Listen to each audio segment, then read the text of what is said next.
আমি রিয়া। কিছু মানুষের সঙ্গে পরিচয় হয় হঠাৎ, কিন্তু তারা ধীরে ধীরে জীবনের ভেতরে জায়গা করে নেয়। সাগর ঠিক তেমনি একজন। সে আমাদের পাশের বাড়িতে নতুন এসেছে, কয়েক মাস হল। চুপচাপ, ভদ্র, কম কথা বলে, কিন্তু যখন বলে কথাগুলো অনেক ভেতর পর্যন্ত যায়। সেদিন বিকেলে আমি ছাদে বসে পড়ছিলাম। হাওয়াটা একটু ভারী, মনটাও অদ্ভুত লাগছিল। হঠাৎ পেছন থেকে পরিচিত কণ্ঠ, রিয়া, আজ খুব চুপচাপ লাগছে তোমাকে। ঘুরে তাকিয়ে দেখি সাগর। হাতের মধ্যে একটা বই, চোখে সেই শান্ত দৃষ্টি, যেটা আমাকে সবসময় অস্বস্তির বদলে স্বস্তি দেয়া।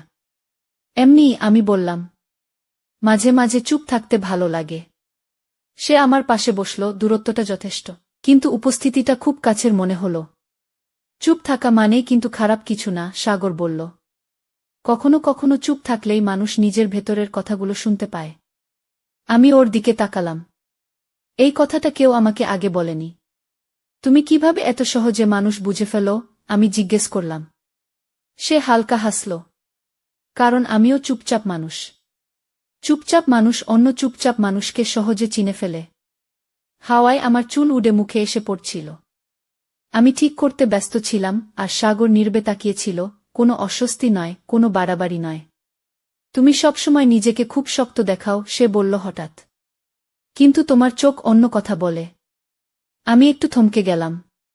কি বলে? যে তুমি ক্লান্ত, সে ধীরে বলল। আর কাউকে সেটা বোঝাতে চাও না। এই কথাটা যেন আমাকে ভিতর থেকে নাড়া দিল। আমি চুপ করে রইলাম। সাগর আর কিছু বলল না। শুধু পাশে বসে রইল, একটা অদ্ভুত শান্তি নিয়ে। কিছুক্ষণ পরে সে বলল, তুমি চাইলে কথা বলতে পারো, না চাইলে চুপ থাকতেও পারো। দুটোই ঠিক। এই স্বাধীনতাটাই আমাকে সবচেয়ে বেশি স্পর্শ করল। আমি প্রথমবার অনুভব করলাম সাগরের সঙ্গে নীরবতাও আরামদায়ক। সেদিন বুঝিনি এই নীরব আর গভীর বোঝাপড়ায় ধীরে ধীরে আমাদের গল্পের শুরু হয়ে যাচ্ছে। সেদিনের পর থেকে সাগরের সঙ্গে আমার দেখা একটু একটু করে বাড়তে লাগল। কোনো পরিকল্পনা ছিল না, শুধু হঠাৎ দেখা, হঠাৎ কথা, আর হঠাৎ নীরবতা। এক বিকেলে আমি লাইব্রেরিতে বসে নোট লিখছিলাম। চারপাশে শান্ত পরিবেশ, শুধু পৃষ্ঠা উল্টানোর শব্দ। হঠাৎ পাশের চেয়ারটা টানার আওয়াজ পেলাম। ঘুরে তাকিয়ে দেখি সাগর। সে ধীরে বসে বলল, বিরক্ত করছি না তো? আমি মাথা নাড়লাম। না। তুমি এখানে কি করছো? একটু চুপ থাকতে এসেছি, সে হালকা হেসে বলল। তুমি থাকলে চুপ থাকাটাও সহজ লাগে কি? এই কথাটা শুনে আমি একটু থমকে গেলাম। কথাটা সাধারণ, কিন্তু ভেতরে একটা আলাদা উষ্ণতা ছিল। আমরা দুজনেই নিজের নিজের কাজে ব্যস্ত রইলাম। কেউ কথা বলছি না, তবু অস্বস্তি নেই। কিছুক্ষণ পর সাগর বলল, তুমি যখন লিখো তখন খুব মনোযোগী হয়ে যাও। মুখটা বদলে যায়। আমি অবাক হয়ে তাকালাম। এত খেয়াল করছো? সে শান্ত স্বরে বলল, খেয়াল না করলে বোঝা যায় না মানুষ আসলে কেমন। আমি কলমটা নামিয়ে বললাম, তুমি মানুষকে খুব গভীরভাবে দেখো। হয়তো, সে বলল। কারণ আমিও চাই কেউ আমাকে সেভাবে দেখুক। এই কথার পর আবার নীরবতা। কিন্তু এবার সেই নীরবতা আরও গভীর। হঠাৎ লাইব্রেরির বাইরে বৃষ্টি শুরু হল। কাচের জানালায় টুপটাপ শব্দ। আমি বললাম, আজ বৃষ্টি নামলে মনটা কেমন করে? সাগর জানালার দিকে তাকিয়ে বলল, হ্যাঁ, মনে হয় সব কথা ধুয়ে ফেলতে পারে। আমি ধীরে জিজ্ঞেস করলাম, তুমি কি এমন কিছু আছে যা ধুয়ে ফেলতে চাও? সে আমার দিকে তাকালো। চোখে কোনো নাটক নেই, শুধু সত্য। আছে, সে বলল। কিন্তু সব কথা একদিনে বলা যায় না। আমি মাথা নাড়লাম। আমি বুঝি। এই বুঝি শব্দটাই যেন আমাদের দুজনের মাঝের দূরত্বটা একটু কমিয়ে দিল। বৃষ্টি থামার সময় সাগর উঠে দাঁড়াল। চলো, তোমাকে ছাদ পর্যন্ত এগিয়ে দিই। ছাদে ওঠার পথে কেউ কিছু বললাম না। কিন্তু পাশে থাকা, এইটুকুই যথেষ্ট ছিল। ছাদে পৌঁছে সাগর বলল, রিয়া, তুমি জানো কিছু মানুষ হঠাৎ জীবনে আসে, কিন্তু মনে হয় অনেক দিনের পরিচিত। আমি তাকালাম তার দিকে। হয়তো কারণ তারা আমাদের আসলটা দেখে কি? সে মৃদু হাসল। হয়তো। সেদিন বুঝলাম, আমাদের মাঝে যা তৈরি হচ্ছে তা তাড়াহুড়োর নয়। নামহীন, ধীর, কিন্তু গভীর। লাইব্রেরির সেই বিকেলের পর থেকে সাগর আমার দৈনন্দিন জীবনের এক অদ্ভুত অংশ হয়ে উঠল। নিয়ম করে কথা বলতাম না, তবু কখন যেন ওর উপস্থিতিটা অভ্যাসে পরিণত হয়েছে বুঝতেই পারিনি। এক সন্ধ্যায় আমি ছাদে গাছগুলোতে জল দিচ্ছিলাম। আকাশে হালকা মেঘ, বাতাসে ভেজা গন্ধ। হঠাৎ সিডির শব্দ শুনে পিছনে তাকালাম। সাগর। হাতে 2 কাপ চা। একটা বাড়িয়ে দিয়ে বলল, ভাবলাম তোমার ভালো লাগবে। আমি কাপটা নিলাম। তুমি কিভাবে জানলে আমি এখানে? সে হালকা হাসল। আজকাল জানি তুমি কোথায় থাকলে শান্ত থাকো। এই কথাটা শুনে আমার বুকের ভেতর কেমন যেন কেঁপে উঠল। এতটা লক্ষ্য করা, একই সঙ্গে ভরসার আর অস্বস্তির মাঝামাঝি। আমরা দুজন ছাদের রেলিংয়ে হেলান দিয়ে দাঁড়ালাম। চা থেকে ভাপ উঠছে আর আমাদের মাঝখানে নীরবতা। আমি বললাম, তুমি খুব কম কথা বলো সাগর। সে মাথা নাড়ল। কারণ বেশি কথা বললে আসল কথাগুলো হারিয়ে যায়। আমি একটু হেসে বললাম, আর আসল কথাগুলো? সে কিছুক্ষণ চুপ করে রইল। তারপর বলল, আসল কথাগুলো বলার জন্য মানুষ লাগে, যার সামনে চুপ থাকলেও নিরাপদ লাগে। আমি ধীরে তাকালাম তার দিকে। আমি কি সেই মানুষ? সে আমার চোখের দিকে তাকিয়ে উত্তর দিল না সঙ্গে সঙ্গে। কয়েক সেকেন্ড পর খুব শান্ত স্বরে বলল, হ্যাঁ তুমি তাই। সেই মুহূর্তে মনে হল ছাদের বাতাস থেমে গেছে। শুধু এই কথাটাই চারদিকে ঘুরছে। আমি গলা পরিষ্কার করে বললাম, আমার কাছেও তোমার পাশে চুপ থাকা সহজ। সাগর হালকা নিঃশ্বাস ফেলল। এই সহজতাই কিন্তু সবচেয়ে কঠিন জিনিস, রিয়া। সবাই সেটা দিতে পারে না। আমরা চা শেষ করলাম। কাপ দুটো একসাথে নামিয়ে রাখলাম। হঠাৎ মনে হল আমাদের হাত দুটো খুব কাছাকাছি, তবু কেউ সরাল না, কেউ ছুল না। কোনো স্পর্শ না থাকলেও ঘনিষ্ঠতা যে শুধু ছোঁয়ায় হয় না, সেটা আমি সেদিন বুঝতে শুরু করলাম। নেমে যাওয়ার আগে সাগর বলল, রিয়া একটা কথা বল। তুমি যদি কখনো ভেঙে পড়ো তাহলে একা ভাঙবে না, আমাকে জানাবে। আমি ধীরে মাথা নাড়লাম। তুমিও উইসে হাসল। সেই হাসিতে কোনো দাবি নেই, শুধু উপস্থিত থাকার প্রতিশ্রুতি। সেদিন রাতে ঘুমোতে যাওয়ার সময় বুঝলাম আমাদের গল্পটা এখনো শুরু মাত্র, কিন্তু অনুভূতিগুলো ইতিমধ্যেই গভীরে নামতে শুরু করেছে। সেই রাতের পর আমি নিজেও বুঝতে পারছিলাম সাগর আর শুধু পাশের বাড়ির ছেলে নেই। ও আমার চিন্তার ভেতর ঢুকে পড়েছে, শব্দ না করেই। কয়েকদিন পর এক দুপুরে আমি খুব অস্থির ছিলাম। মন বসছিল না কোথাও। বই খুলেছি, আবার বন্ধ করেছি। মোবাইল হাতে নিয়েছি, আবার নামিয়ে রেখেছি। হঠাৎ দরজায় মেসেজ টোন। সাগর, আজ তোমাকে একটু আলাদা লাগছে। সব ঠিক তো? আমি অবাক হয়ে গেলাম। আমি তো কিছুই বলিনি। আমি কিভাবে বুঝলে? কিছুক্ষণ পর রিপ্লাই এলো, সাগর, যখন মানুষ হঠাৎ চুপ হয়ে যায় তখন কিছু একটা ভেতরে জমে থাকে। আমি আর না ভেবে লিখে ফেললাম, ছাদে আসবে। ছাদে এসে দেখি সাগর আগেই দাঁড়িয়ে আছে। আজ ওর চোখে সেই শান্ত ভাব নেই, বরং একটু চিন্তা। কি হয়েছে? সে সরাসরি জিজ্ঞেস করল। আমি রেলিংয়ে হেলান দিয়ে বললাম, মাঝে মাঝে মনে হয় আমি সবাইকে শক্ত দেখাই, কিন্তু ভেতরে ভেতরে খুব ক্লান্ত। সাগর কিছু বলল না, শুধু আমার পাশে এসে দাঁড়াল। তুমি জানো, সে ধীরে বলল, শক্ত মানুষরাই সবচেয়ে বেশি ক্লান্ত হয়। কারণ তারা কাউকে বোঝাতে চায় না যে তারা ভেঙে পড়ছে। আমি চোখ নামিয়ে ফেললাম। আমি চাই না কেউ আমাকে দুর্বল ভাবুক। সাগর এবার আমার দিকে তাকাল। তার দৃষ্টিতে কোনো বিচার নেই। দুর্বল হওয়া মানেই ছোট হওয়া না, রিয়া, সে বলল। কখনো কখনো কারো সামনে নিজের ভারটা নামিয়ে রাখাটাই সাহস। আমি চুপ করে শুনছিলাম। কথাগুলো আমার ভেতরে গিয়ে বসছিল। আমি তোমার সব সমস্যার সমাধান নই, সাগর আবার বলল, কিন্তু তুমি চাইলে আমি পাশে বসে থাকতে পারি। কিছু না বলে। এই কথাটা শুনে আমার চোখ ভিজে উঠল। আমি মুখ ফিরিয়ে নিলাম। তুমি কাঁদছ? সে জিজ্ঞেস করল না, শুধু বলল, কাঁদলেও ঠিক আছে। আমি প্রথমবার নিজের ভেতরের দরজাটা একটু খুলে দিলাম। সব কথা বলিনি, কিন্তু নীরবতায় অনেক কিছু বেরিয়ে এলো। কিছুক্ষণ পর আমি বললাম, তুমি কেন এতটা বুঝতে পারো আমাকে? সাগর হালকা হাসল। কারণ আমি নিজেও একসময় কাউকে খুঁজতাম, যার সামনে কিছু প্রমাণ করতে হবে না।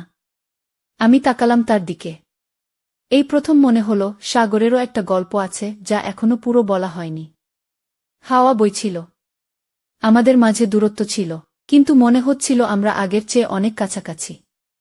সেদিন বুঝলাম, ঘনিষ্ঠতা মানে শুধু কাছে থাকা নয়, বরং নিজের ভেতরের ভয়টা কারো সামনে রাখতে পারা। আর সাগরের সামনে আমি সেটা করতে পারছিলাম। ছাদের সেই বিকেলের পর থেকে সাগরের উপস্থিতি আমার জীবনে আরও স্পষ্ট হয়ে উঠল। এমন নয় যে আমরা সারাক্ষণ কথা বলতাম, বরং কম কথাতেই বেশি বোঝাপড়া তৈরি হচ্ছিল। এক সন্ধ্যায় আমি নিজের ঘরে বসে ডায়েরি লিখছিলাম। জানালার বাইরে হালকা বৃষ্টি। হঠাৎ ফোনে কল এলো, সাগর। বিরক্ত করছি? ওর গলায় সেই চেনা নরম স্বর। না, আমি বললাম। কি হয়েছে? আমি ছাদে আছি, সে বলল। মনে হলো তোমাকে একটু দেখলে ভালো লাগবে। এই ভালো লাগবে শব্দটাই আমাকে উঠে দাঁড়াতে বাধ্য করল। ছাদে উঠে দেখি সাগর একা দাঁড়িয়ে আছে। আজ ওকে একটু আলাদা লাগছিল, চুপচাপ, চিন্তায় ডুবে। সব ঠিক তো? আমি জিজ্ঞেস করলাম। সে কিছুক্ষণ চুপ করে রইল। তারপর ধীরে বলল, আমি সাধারণত নিজের কথা কাউকে বলি না, রিয়া। আমি পাশে এসে দাঁড়ালাম। তুমি চাইলে বলতেই পারো।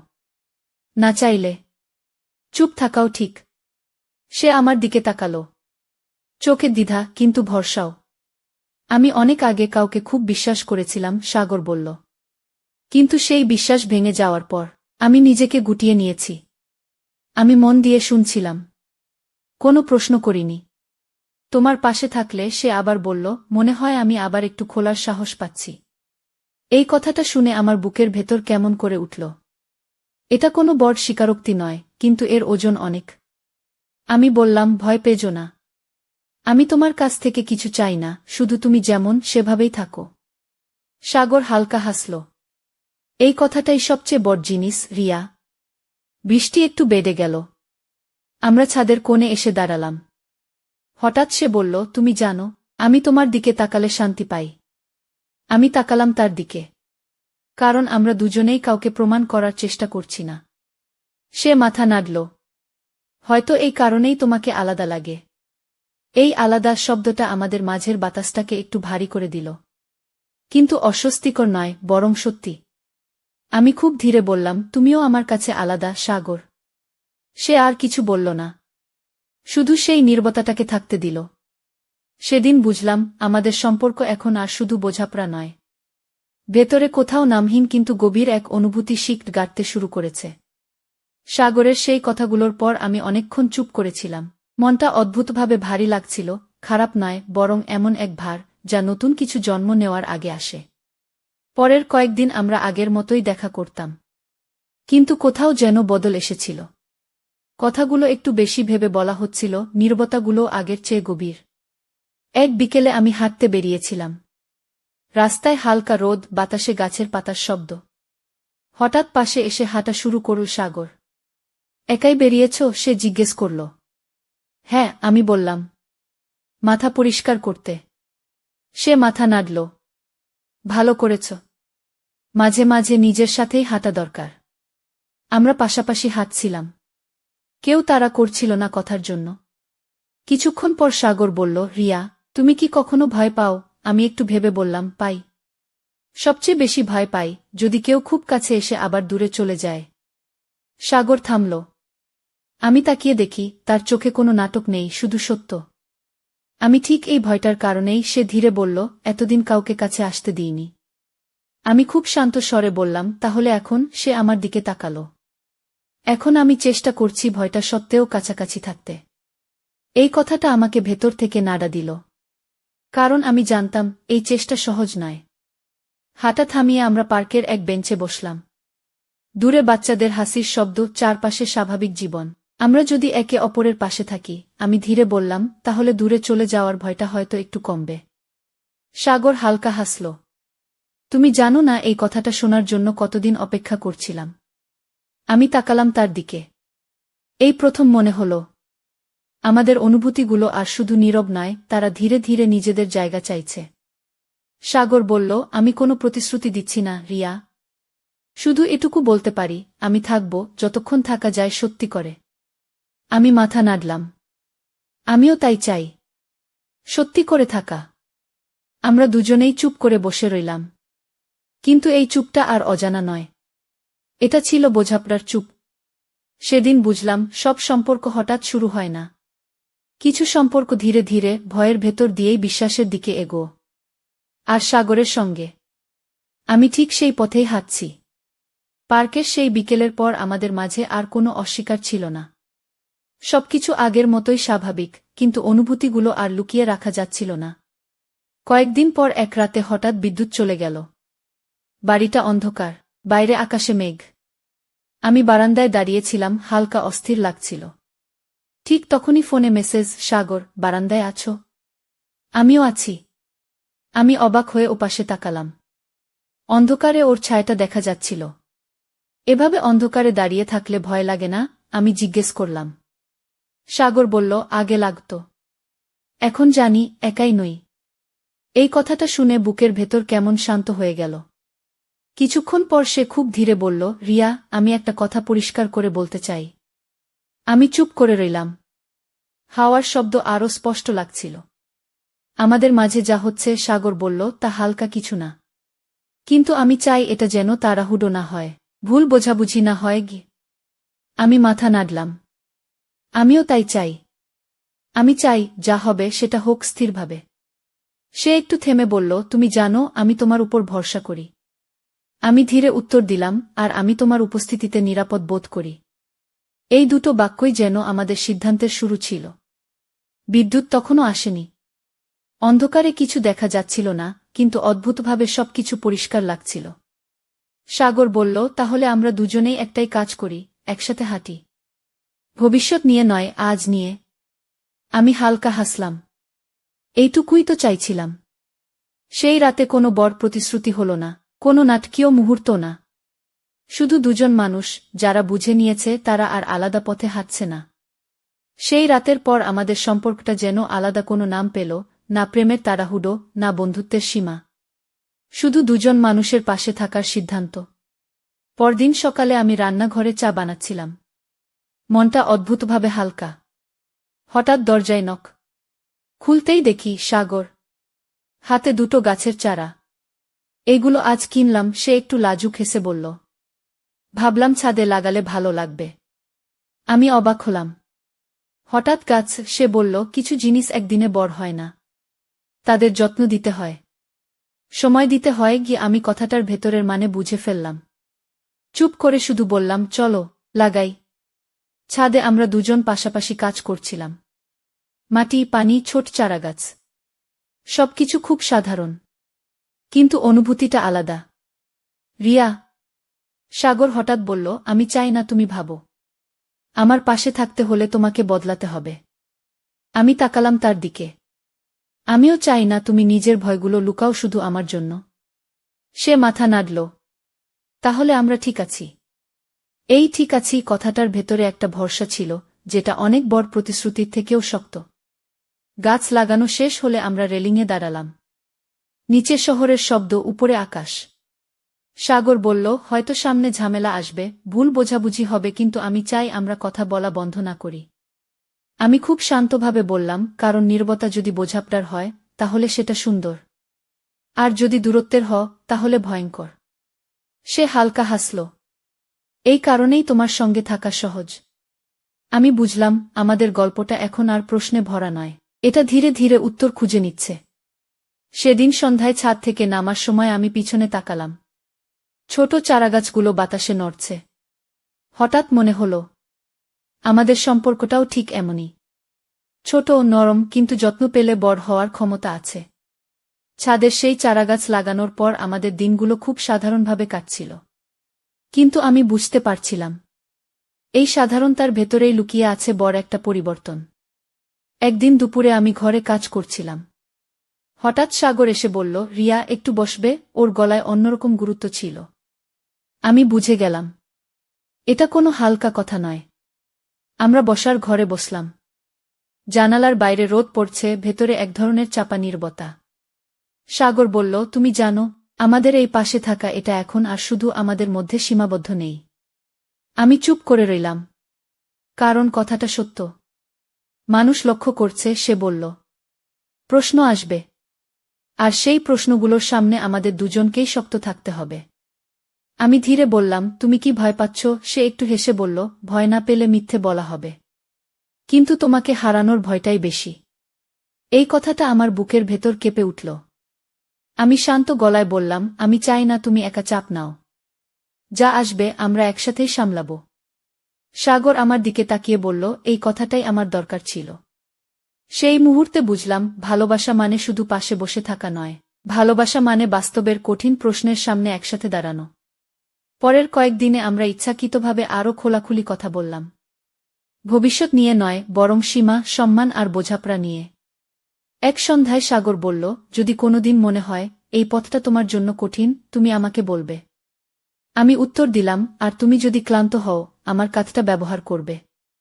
কথাগুলো খুব সাধারণ, কিন্তু সেই সাধারণ কথার মধ্যেই একটা পরিণত সম্পর্কের চিহ্ন ছিল। রাতে ঘুমোতে যাওয়ার আগে আমি ছাদের দিকে তাকালাম। চারাগাছগুলো এখনো ছোট, কিন্তু আমি জানি শিক ধরেছে। আর যেসব সম্পর্কের শিক মজবুত, তারা ঝড় এলে ভাঙে না। সময় খুব চুপচাপ আমাদের সিদ্ধান্তগুলোকে পাকাপোক্ত করে তুলেছিল। কোনো বড় ঘোষণা ছাড়াই, কোনো নাটক ছাড়াই। এক সন্ধ্যায় বাড়িটা অদ্ভুতভাবে শান্ত ছিল। রান্নাঘর থেকে চায়ের গন্ধ আসছিল, জানালা দিয়ে ঢুকছিল নরম আলো। সাগর সোফায় বসেছিল। আমি চা নিয়ে পাশে বসলাম।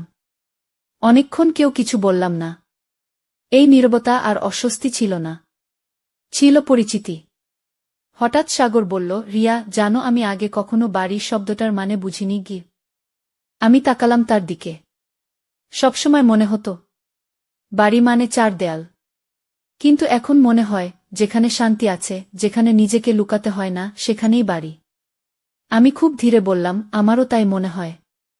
সে একটু হেসে বলল, এই বাড়িটা, এই সময়টা, আমি চাই এগুলো হারিয়ে না যাক। আমি গভীর নিঃশ্বাস নিয়ে বললাম, কিছু জিনিস ধরে রাখার জন্য জোর করতে হয় না। যদি তারা ঠিক হয়, তারা নিজের জায়গায় থেকেই যায়। সাগর মাথা নাড়ল। তাহলে আমরা ঠিক আছি। আমি জানালার বাইরে তাকালাম। ছাদের চারাগাছগুলো এখন একটু বড় হয়েছে। পাতায় আলো পড়ে ঝিলমিল করছে। হ্যাঁ, আমি বললাম, আমরা ঠিক আছি। সেই রাতে বুঝলাম, সব গল্পের শেষ মানে আলাদা হয়ে যাওয়া নয়। কিছু গল্প শেষ হয় একসাথে, একই জায়গায় দাঁড়িয়ে, সাগরের পাশে বসে।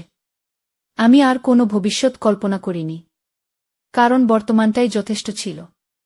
এই বাড়ি, এই নীরবতা, এই বোঝাপড়া, এটাই আমাদের গল্পের শেষ। আর হয়তো একটা নতুন শুরু। তো বন্ধুরা, ভিডিওটি ভালো লাগলে কমেন্টে জানাবেন।